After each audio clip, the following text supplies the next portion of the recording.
कहानी की शुरुआत में एक बच्ची जंगल में अपने पेरेंट्स के साथ छुट्टियां मनाने के लिए आई, लेकिन तभी वहां पर एक गंजा आदमी आया जिसने कहा मैं बहुत ज़रूरी काम से आया हूं। लेकिन उसके पीछे तीन लोग हथियार लेकर आ गए। ये देखकर वो बच्ची डर गई और घर में चली गई। वो लोग भी घर के बाहर ही रुक गए और कहने लगे हमें अंदर आने दो। पेरेंट्स ने जब इस बात को देखा कि उन लोगों के पास हथियार हैं, वो लोग डर गए और उन लोगों को वहाँ से जाने को कहा, लेकिन वो लोग बार बार कहने लगे हमें अंदर आने दो क्योंकि हमें ज़रूरी काम है। लेकिन तभी उन लोगों में से एक डैड ने पुलिस को कॉल लगाई, लेकिन पुलिस को कॉल लगी ही नहीं क्योंकि इन लोगों ने लैंडलाइन को ख़राब कर दिया और इसके बाद उन्होंने दरवाज़ा तोड़ा और घर के अंदर आ गए। लेकिन इसी के बीच वो दोनों उन चारों के ऊपर अटैक करने लगे, लेकिन वो लोग उनके ऊपर अटैक नहीं कर रहे थे, वो अपना बचाव कर रहे थे। और इसी फाइट के दौरान एंड्रू को चोट लग गई और इसके बाद उन लोगों में से एक लड़की जिसका नाम प्रिया था, उसने उसका इलाज किया और कहने लगी मैं नर्स हूँ। और इसके बाद उन लोगों ने बताया कि बहुत जल्द दुनिया में तबाही मचने वाली है और तुम लोग तबाही को रोक सकते हो, तुम में से अपने आप को एक को कुर्बान करना होगा। इसके बाद वो अपना अपना परिचय देने लगे। पहली ने बताया कि मैं एक नर्स हूँ कैलिफोर्निया में। गंजे बंदे ने बताया कि वो एक टीचर है। उसका एक और दोस्त बताता है कि वो एक गैस एजेंसी में काम करता है और उनकी एक और लड़की दोस्त बताती है कि वो एक शेफ है, एक होटल में काम करती है। इसके बाद वो गंजा आदमी कहता है कि सबसे पहले जो पानी है वो दुनिया को तबाह करेगा और पानी की सुनामी के बाद पूरी दुनिया में भूखमरी फैल जाएगी और लोग मरने लगेंगे। लेकिन इसी के बीच उनका गैस स्टेशन वाला आदमी कहता है कि दुनिया का एक हिस्सा जाया हो चुका है और वो अपने चेहरे पर एक नकाब चढ़ा लेता है और वो लोग उसको मार डालते हैं। ये देखकर एंड्रू और एंथनी काफ़ी डर गए थे और उन लोगों को ये लोग पागल लग रहे थे।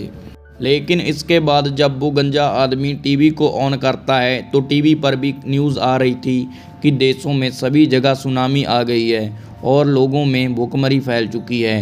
ये देखकर उन लोगों में से जो एंड्रू है विश्वास नहीं करता, लेकिन एंथनी को थोड़ा थोड़ा विश्वास होने लगता है। लेकिन इसी के बीच हम फ्लैशबैक में सीन देखते हैं जहां वो अपनी बच्ची के साथ छुट्टियां मनाने के लिए जंगल आ रहे थे और इन दोनों ने इस बच्ची को गोद लिया था। उसके बाद प्रेजेंट में हम दोबारा से उस लेडी को बंदे को पट्टी करता हुआ देखते हैं। लेकिन इसी के बीच छोटी बच्ची घर से भागने की कोशिश करती है, लेकिन वो गंजा आदमी उसको पकड़ लेता है और फिर से घर के अंदर ले आता है। और उसके बाद उस गंजे आदमी को उस बच्ची का डैड कहता है कि जिस शख्स ने अपनी जान दी, इस शख्स से पहले मेरा झगड़ा हुआ था और ये मुझसे बदला लेना चाहता था, इसीलिए ये सब कर रहे हो। लेकिन गंजा आदमी कहता है कि मैं तो इसको जानता भी नहीं था, लेकिन इस सब के बारे में हमें इसी ने बताया था। लेकिन उधर हम देखते हैं कि उस बच्ची को वो लेडी जो कि एक शेफ थी वो खाना खिला रही है।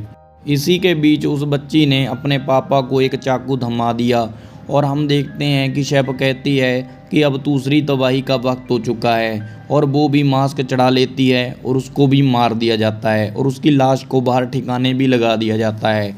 और उसके बाद वो गंजा आदमी टीवी पर न्यूज़ दिखाता है और न्यूज़ में दिखाया जा रहा था कि एक बहुत ही बड़ी बीमारी फैलने के कारण बहुत ही बड़े इलाके में बहुत ही सारे लोग मर चुके हैं और ये बीमारी बहुत ही जल्दी से बढ़ रही है।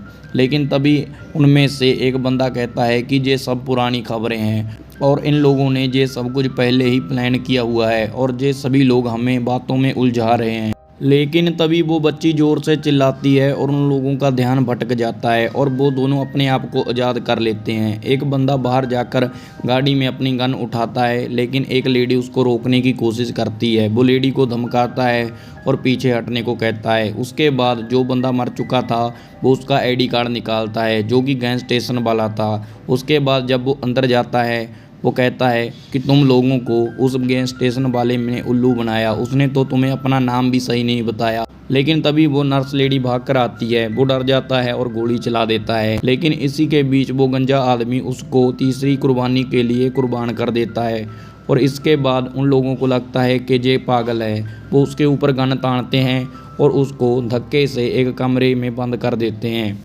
लेकिन इसी के बीच उन लोगों को एक गिलास टूटने की आवाज़ आती है। उनको लगता है कि शायद वो भाग गया। जैसे ही उन्होंने दरवाज़ा खोला वो उनके ऊपर हमला कर देता है और गन छीन लेता है।